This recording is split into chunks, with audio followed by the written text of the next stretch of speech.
No rules, no records, no family trees, no surnames, no way to trace who was related to whom across even 2 generations.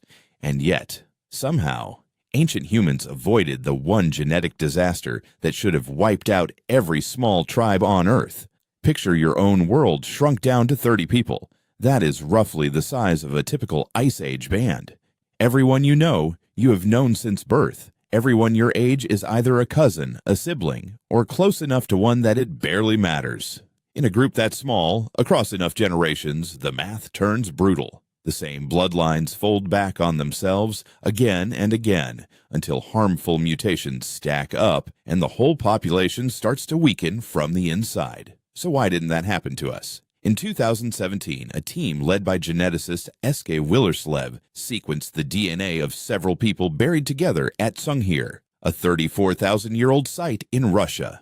2 of them were children, laid head-to-head beneath thousands of painstakingly carved mammoth ivory beads in one of the richest burials of the entire Ice Age. Given how small and isolated their community must have been, you would expect those 2 children to be close relatives, maybe siblings, maybe first cousins at worst. They were not. Willerslev's team found the 2 boys were no more closely related than second cousins. And it did not stop there. Across the whole burial group, the genetic relationships were consistently distant, far more distant than pure chance would predict inside a band that small. Something was actively pulling potential partners apart, generation after generation, long before anyone had a word for genetics.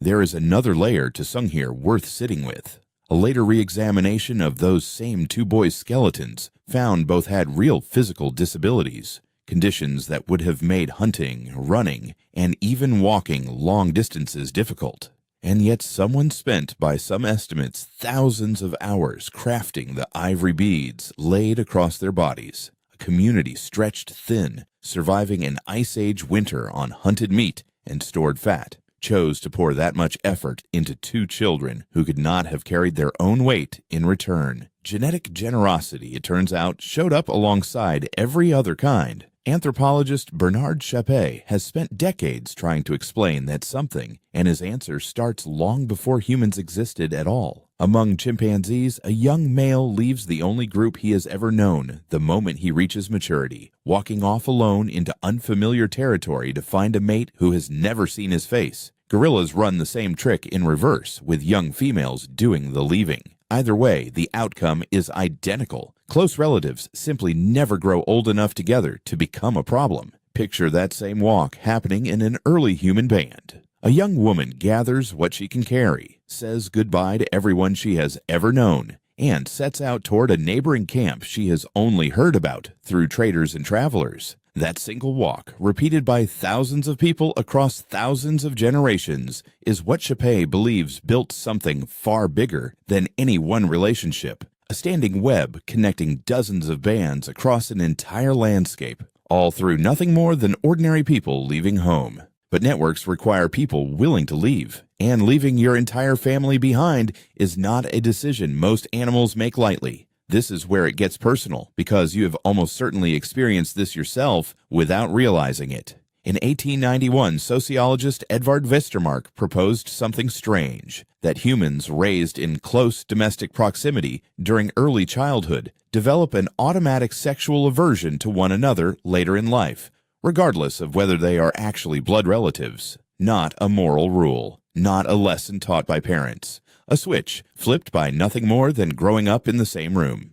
Decades later, researchers tested this on Israeli kibbutzim, where unrelated children were raised together in communal peer groups from infancy. Out of nearly 3,000 marriages studied among people who grew up this way, only a handful were between children who had shared a peer group before the age of 6. Nobody sat these children down and told them not to fall for their cribmates. There was no rule, no taboo enforced by anyone. They simply, overwhelmingly, did not. The opposite pattern showed up in Taiwan's so-called minor marriages, where a family would adopt a young girl specifically to raise as a future daughter-in-law. Those marriages, built on exactly the kind of childhood closeness Westermarck described, ended up with unusually high divorce rates and unusually low birth rates. Your body In other words, may already be running code your ancestors never had to think about. So, picture the whole system working together. Childhood familiarity quietly switches off attraction to the people you grew up beside.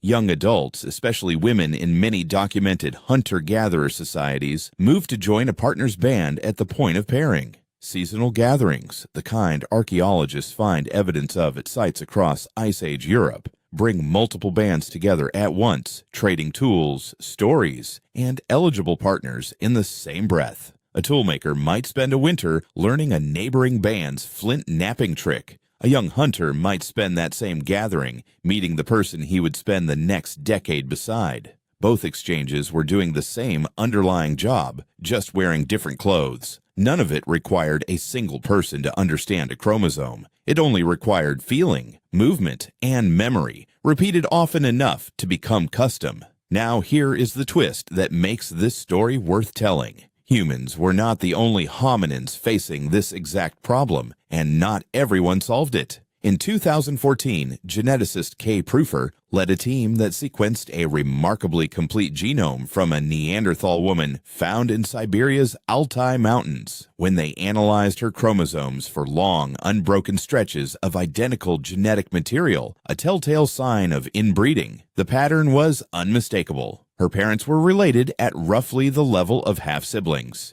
It gets more complicated from there, which is what makes it interesting. A follow-up study on 13 more Neanderthals from 2 nearby caves found something in between the two extremes. These communities were small and closely knit, smaller on average than Sunghir's world. But their DNA still carried a faint signal of women moving between neighboring groups, the exact same trick Chapais describes for early humans. Some Neanderthal populations, in other words, were fighting the exact same battle we were. They simply seem to have lost more often, stretched across smaller, thinner networks, with far fewer neighboring bands to draw from. Nobody is claiming inbreeding alone erased the Neanderthals. Climate shifts, competition for resources, and population size all played a role, and researchers still argue about how to weigh each factor. But the contrast is striking. One lineage built wide, resilient bridges between tiny scattered groups, exchanging partners the way they exchange tools and stories.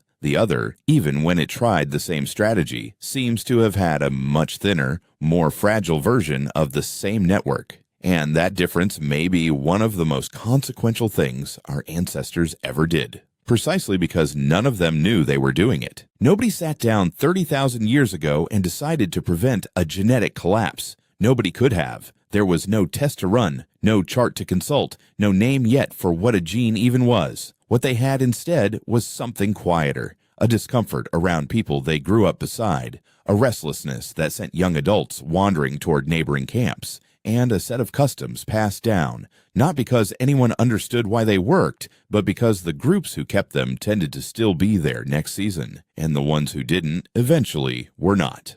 Natural selection in this case did not need anyone's permission or understanding to do its quiet, patient work. The tribe you were born into may have been small, but the human world surrounding it, it turns out, never really was. So here is the question worth sitting with. How much of what feels like your own personal choice, who you're drawn to, who you're not, is actually a 30,000-year-old survival mechanism still quietly running in the background of your life?